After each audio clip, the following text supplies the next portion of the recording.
The OC Register's out of bankruptcy, but what's the future for it or any newspaper these days? And what makes Trump supporters click? That's next on Inside OC. Inside OC is brought to you by 5 Point. 5 Point is an independent real estate development company with assets under management across California. 5 Point is a proud sponsor of public television and community programming. MemorialCare is transforming the way healthcare is delivered, keeping our communities and businesses healthy by guiding them on the path to wellness with easily accessible hospitals, physician offices, and outpatient centers. MemorialCare, leading the way.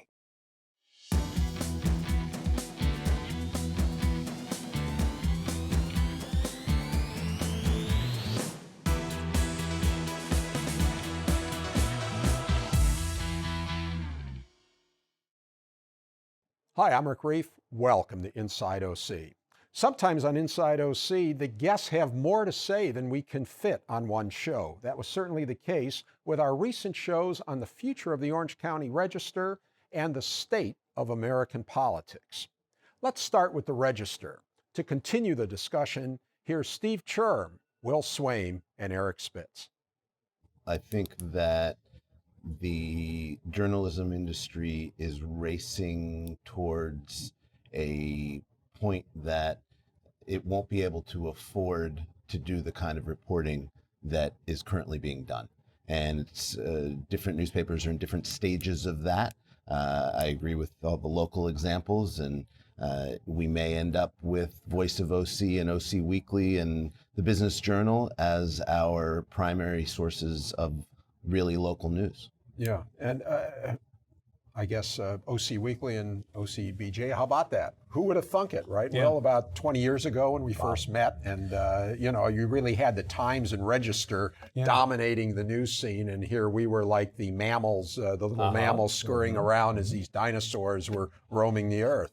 Well, and I think, one of the reasons that I think that works is because Orange County is, as I was saying earlier in the show, there's a social scientist over at UC Irvine who talks about Orange County as a multi-nucleated community. That's a fancy word for meaning it's got a bunch of little centers, right? Little centers all over the place. And as you were saying earlier, you need this hyper-local reporting, but as you just said, this is very expensive, this idea of and investigative reporting, very expensive. What's not expensive? Sports reporting is not expensive. Just reporting on votes at the Board of Supervisors, not expensive. You just send a guy and the guy says, 5-4 vote. You send a woman over to watch, the hockey game, and she says, they played a great game. This takes about 4 hours. You do investigative reporting. You're talking about sometimes a bunch of people working for weeks on a project that may turn out but might not. And there's a small and important market for that, but it used to be supported by the sports writing, by the business writing to some extent. Just not a lot of investigative reporting is possible with this new model. I think that what we get today is nowhere near what investigative reporters do, for a major reason that we are seeing play out in the national presidential race. And that is, everyone is so partisan that they are willing to suspend the rules that journalists are not willing to suspend. There are fewer editors in newsrooms today.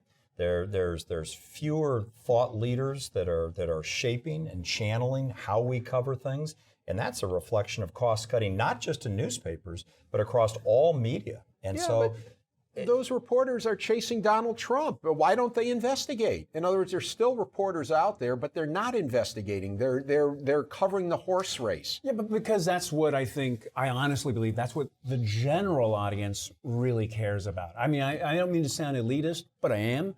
I think it's very few people, and it's not really elitist. It's much more like, horizontally, there's this massive group of Americans who care, and people, human nature.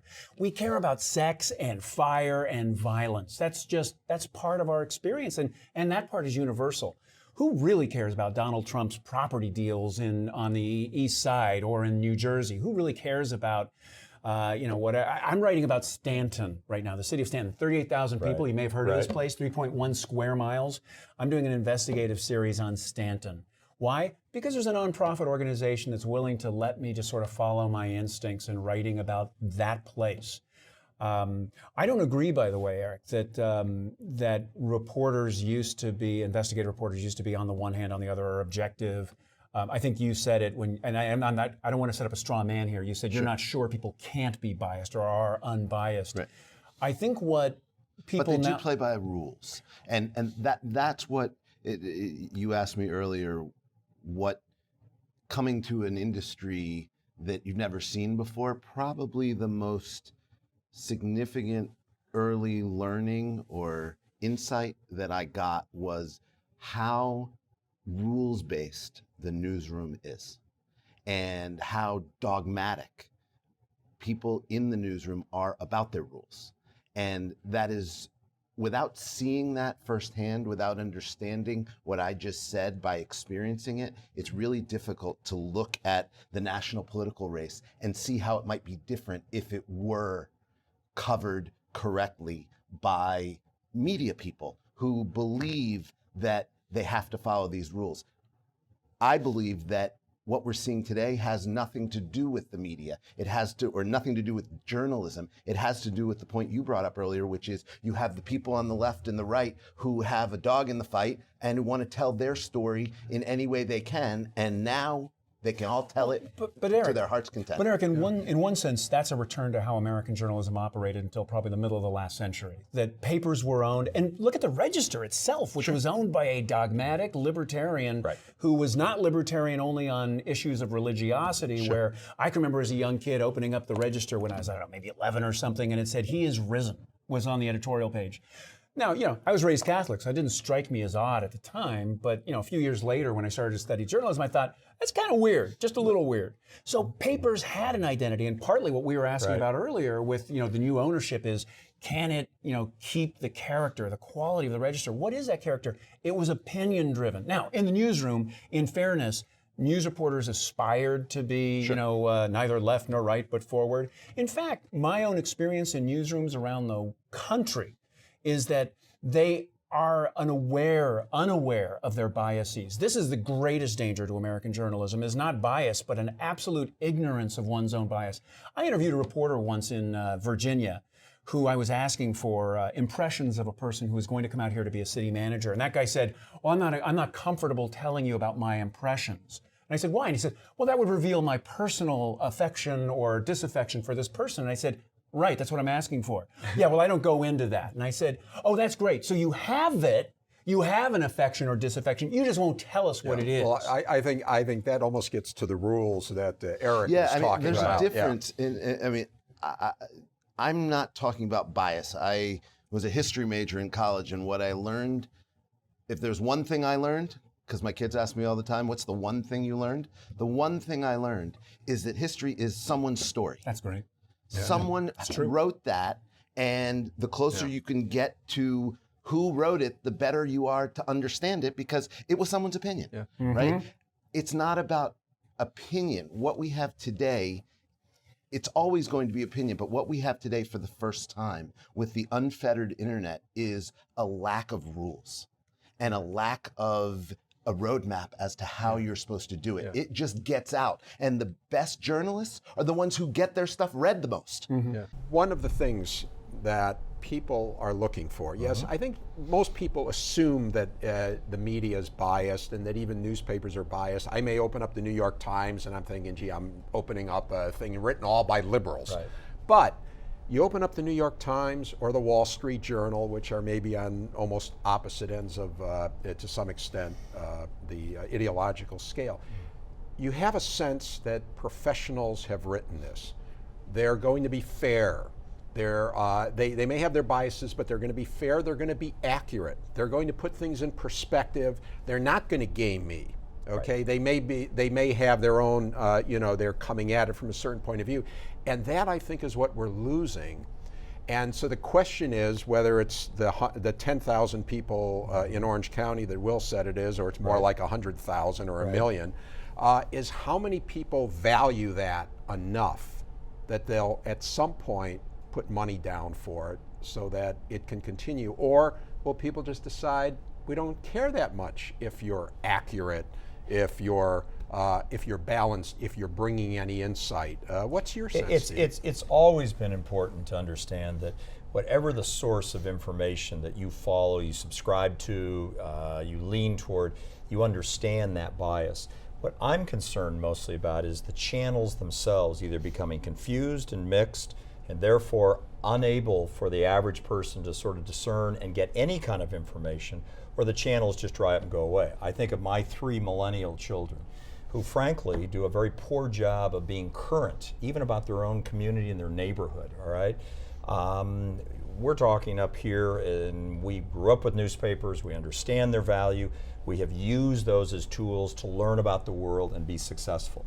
What are they leaning on? You know, they're leaning on largely a couple of apps and a lot of very shallow kinds of interest areas, whether it's Hollywood, whether it's sports, whether it's this.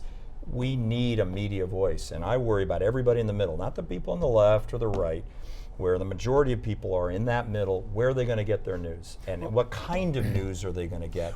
And I want to make sure that source remains here. Eric, something else I wanted to ask you, in trying to save the Register, if you will, when things started going down, there's a lot of wealthy people in Orange County. There's a lot of wealthy people in Orange County who tell me how important it is to have a newspaper, to have at least a TV show, you know, that I'll put in a plug for myself there. Well, see how I did that?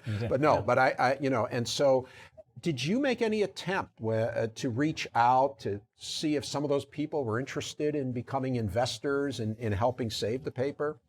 Yes, we certainly did. I think, though, that the days of wealthy individuals buying local newspapers are diminishing, in that the last few have not been successful. In Philadelphia, I'm not sure that Boston is all that happy that they got into the business. I think Jeff Bezos is, but I think Jeff Bezos bought a different business. Yeah. He bought a national business. The latest few That was the Washington Post you're referencing. Right. Correct. Yeah. The latest few forays into metro newspapers have not gone well for the wealthy individuals that have tried to do it. The only successes are, again, the big companies that are playing the end game.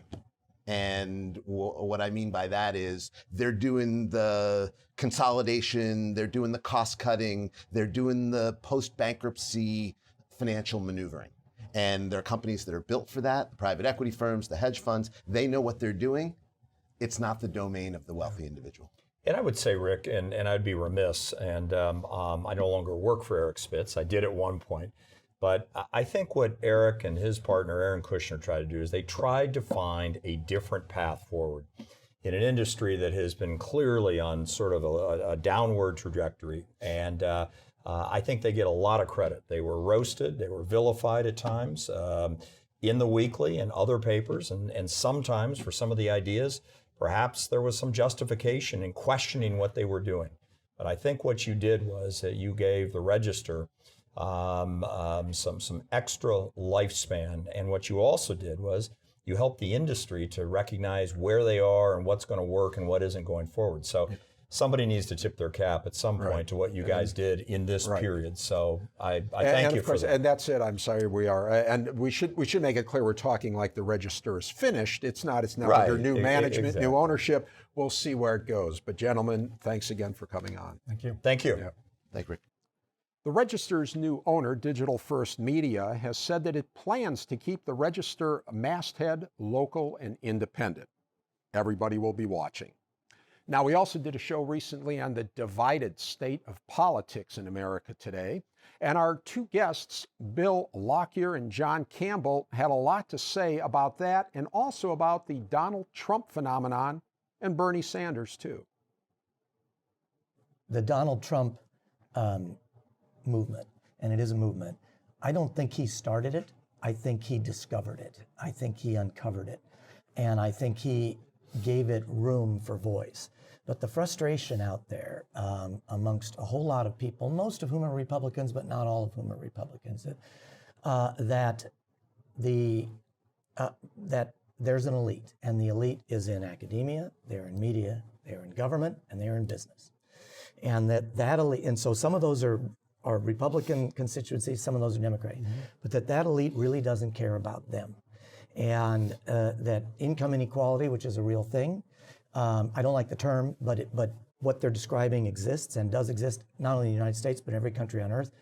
But it's a real thing, and we do need to be talking about what policies can address it. And so these people have that problem. Their culture is being taken away from them, and they don't like it. And what is called political correctness, but what is censorship, is one of the strongest motivating factors. There is censorship in America today, and Donald Trump has decided he's going to say the things that you're not allowed to say. And to which I say, good for him, and that censorship needs to go away, and people need to be allowed to say things. And there's a lot of people out there who have been left behind economically, politically, and culturally, and they are pounding their pitchforks. Okay. And whether or not Donald Trump makes it, I think that movement continues. Be specific. When you say they feel their culture is being taken away and that there is censorship going on, give me specifically, what do you mean? What's that person seeing that feels my speech is being censored or my culture is being taken away? These people are largely Christian, and they're being told that you can't have a cross anywhere, but Korans are fine because we have to respect freedom of religion, but we have to have a separation of church and state, and so you can't have a cross anywhere. So there are various elements of that. That's the message they're getting. These are people often, there's a nuclear family. There's a man who goes to work in a blue-collar job, works with his hands. There may be a wife who works as well. They don't like gay marriage, by and large, and they don't have a problem with gay people. They don't want to be told they have to accept it, and the government just told them they have to accept it. And so there's things like that go on. The Black Lives Matter movement can come out and say, I have a safe space, and you can't say anything that disagrees with me in this area. But if you want to come out and say the Black Lives Matter movement, is fascist and racist, you're not allowed to say that. Okay. But an awful lot of people believe that's the case, and so I think there's great frustration in a lot of that.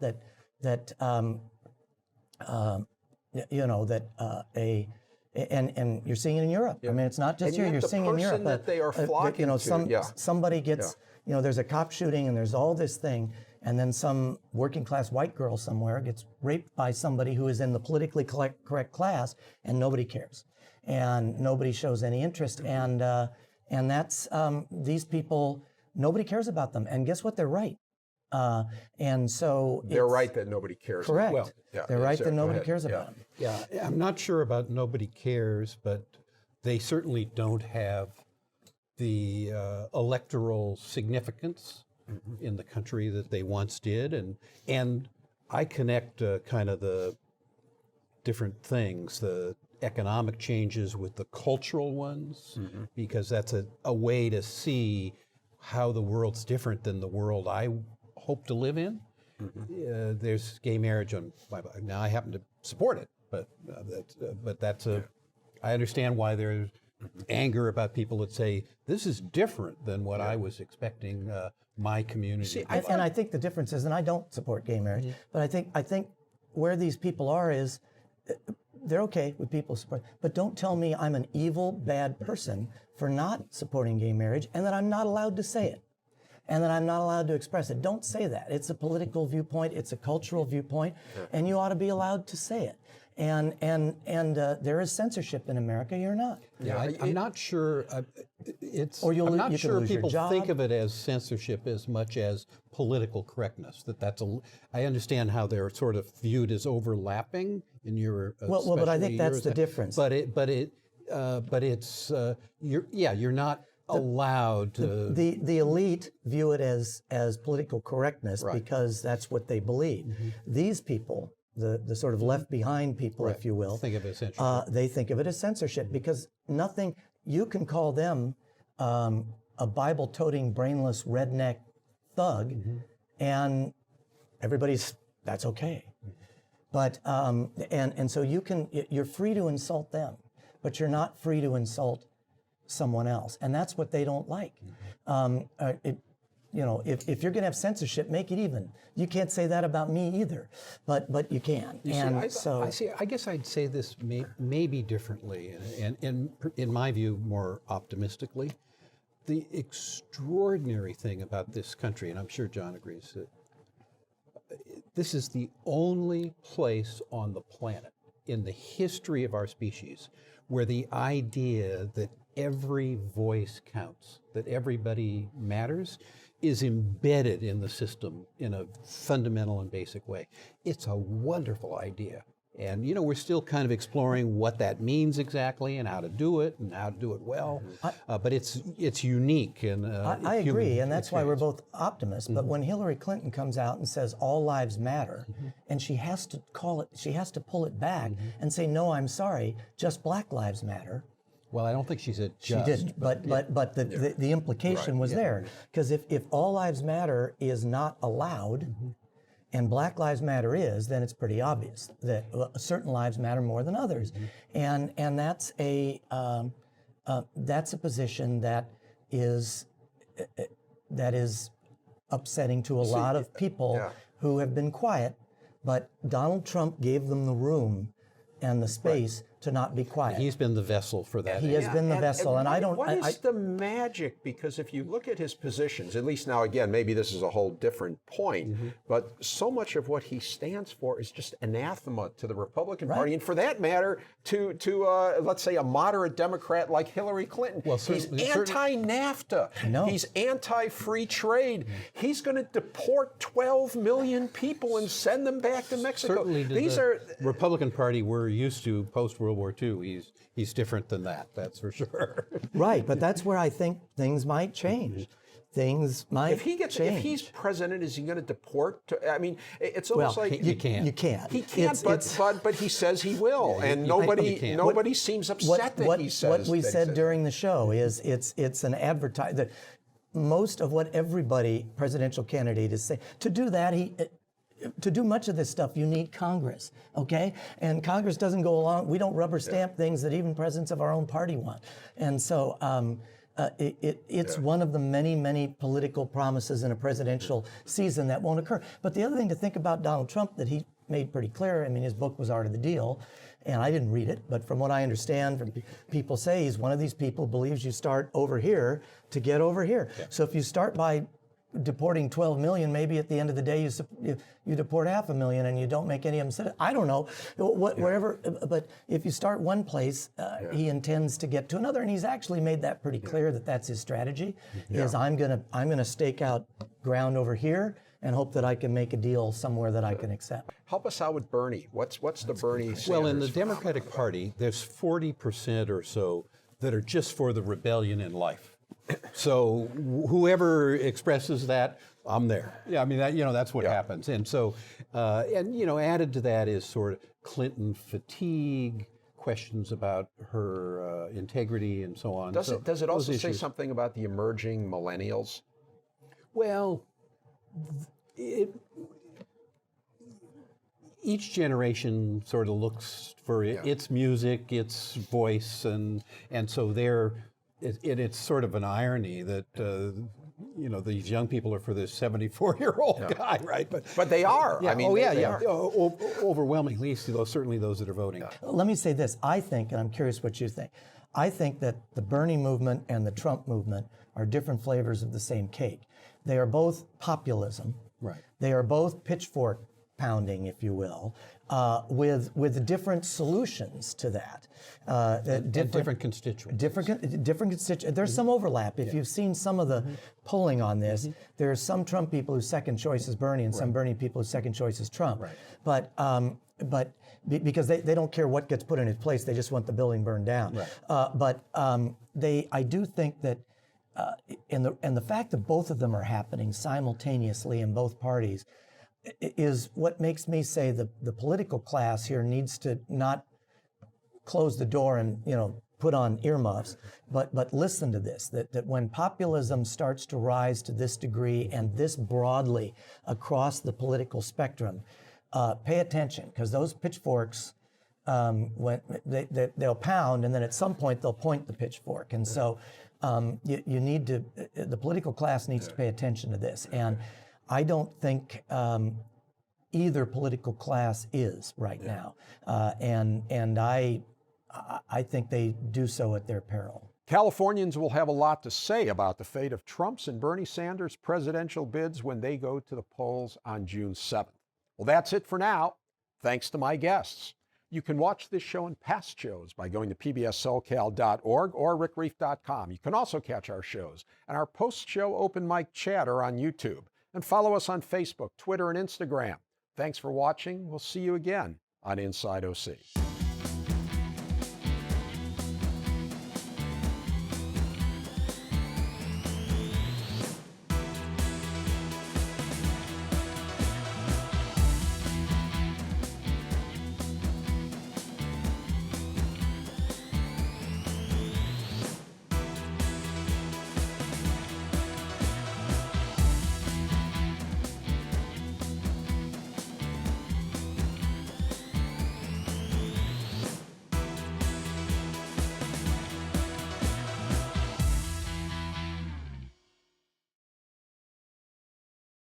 Inside OC is brought to you by 5 Point. 5 Point is an independent real estate development company with assets under management across California. 5 Point is a proud sponsor of public television and community programming. MemorialCare is transforming the way healthcare is delivered, keeping our communities and businesses healthy by guiding them on the path to wellness with easily accessible hospitals, physician offices, and outpatient centers. MemorialCare, leading the way.